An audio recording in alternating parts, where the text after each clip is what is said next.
Brilliant. So thank you for the introduction. So I'm Jenny and I'm currently doing a leadership fellowship in NetZero Sustainable Dentistry, and I'm out of programme from oral surgery dental specialty training. And I'm presenting today on behalf of the NHS England Yorkshire SusQI team. So I want to provide an overview of a sustainable quality improvement programme that's been implemented in Yorkshire for dental core trainees. So where did it start? So for those of you who don't know, dentistry makes up 3% of the carbon footprint of the NHS in England. The programme began with Ghazala Ahmed Mir, who is our Associate Postgraduate Dental Dean and TPD for dental core training, realising that she was developing leaders in the NHS without any sustainability training.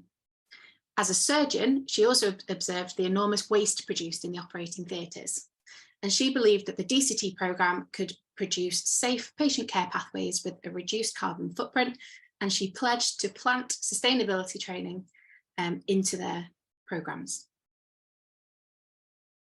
So first of all, what is dental core training? So allied health professionals are not always familiar with this quite niche group of people because comparatively our numbers are small compared to other specialties.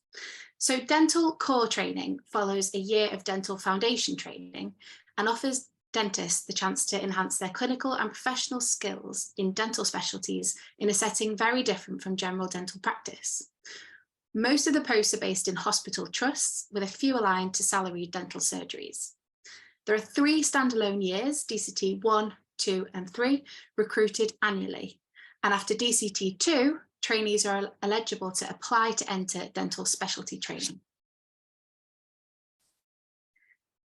So what did we do? So the aim of the programme was to ensure that dental core trainees are able to understand the interconnectedness of climate change and health, be able to apply the principles of sustainable clinical practice to dentistry, and contribute to a net zero NHS system. And the programme's been running annually since 2017 with the help of Francis Mortimer at the Centre for Sustainable Healthcare, who set it up with Ghazala. And it's now a compulsory requirement to complete the training year. And it's delivered across 3 sessions. So 1, there's an educational workshop on SusQI. 2, there's a project development workshop. And then 3 is a presentation session where these are assessed and they can get prizes, first, second and third prizes are awarded. And the outcome is to support dental core trainees to develop, implement and then present a SusQI project. They follow recognised CSH SusQI methodology, as well as the project report templates. And all trainees are provided with a list of pre-reading material and asked to prepare a short presentation on one of the principles of sustainable clinical practice to deliver during the first workshop.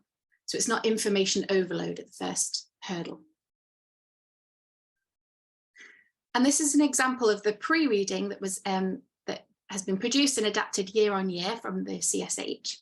I understand you probably can't see this in much detail, but I think this is going to be made available as a linked resource in the SusQI report, which will be available through the networks after.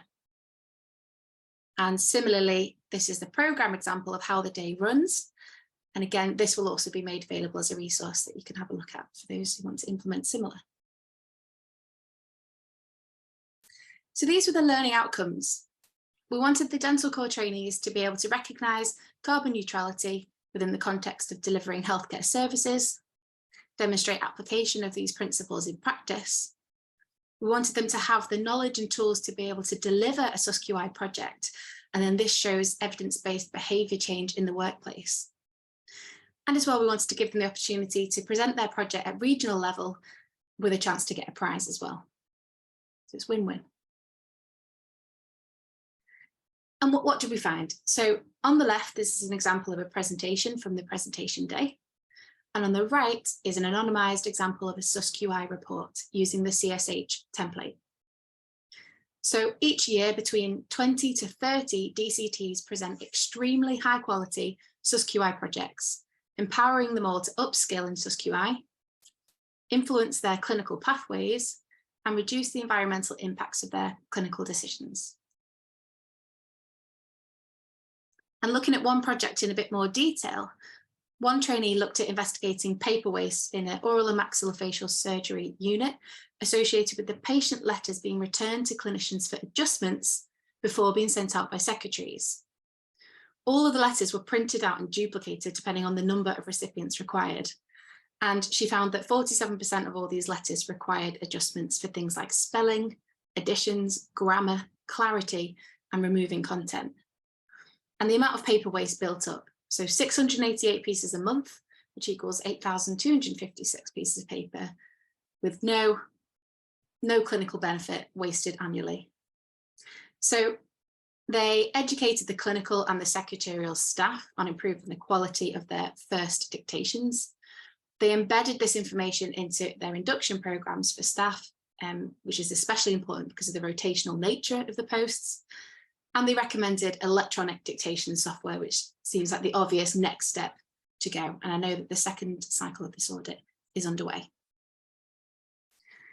And how did they demonstrate their outcomes? So they looked at the clinical outcomes as well as the triple bottom line. So clinical outcomes, the letters, if they're improved and the first dictations are improved, can be circulated much quicker, streamlining and improving the quality of their care.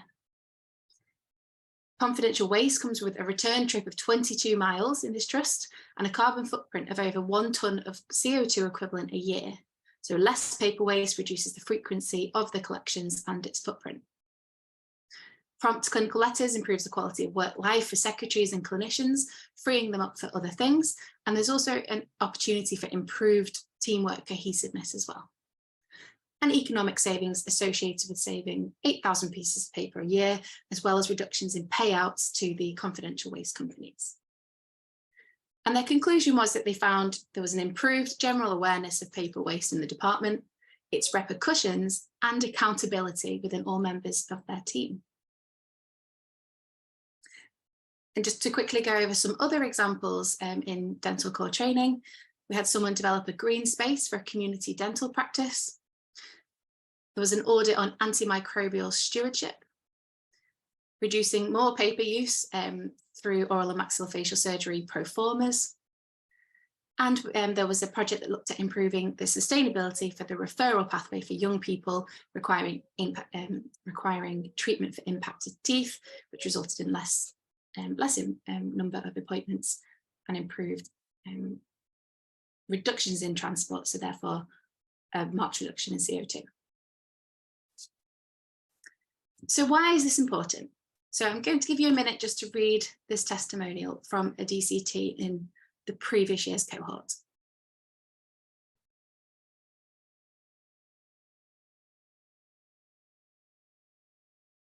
So this is why it's important. So it's more than just what they've managed to change on a local level through their project. It's about them changing their actual mindset and inspiring them to then influence change as they go through their career.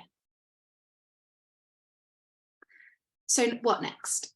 The quality of the projects and the enthusiasm of the trainees to work towards a more sustainable health service is a testament of what DCTs are willing to do and determined to do for their future in healthcare within a very busy 1 year when given the tools and empowerment. And now it's established and well accepted, the DCT SusQI programme will continue to be an evidence base of behaviour change in both trainees and their workplaces. A body of projects is being created that will act as a record of activity, a resource for research and project subjects to then recycle for future cohorts. And there is research currently underway on the impact of this sustainability training on trainee behaviours, and the programme has been adapted for dental specialty training and delivered this March. And that's the big question, how to nationalise. This is great, this is all going on in Yorkshire. But to advance sustainable dentistry at the speed and scale required, this programme could be adapted nationally to suit medical and dental programmes at different all levels and in all specialties, including allied health professionals as well. So it would be really great to be able to discuss how this could be possible within all our different areas around the UK. And I always like to end on this quote, some of you might have seen this a few times now, but in the words of John Elkington, when it comes to sustainability, the time has come to either step up or get out of the way. And we're definitely doing that in Yorkshire.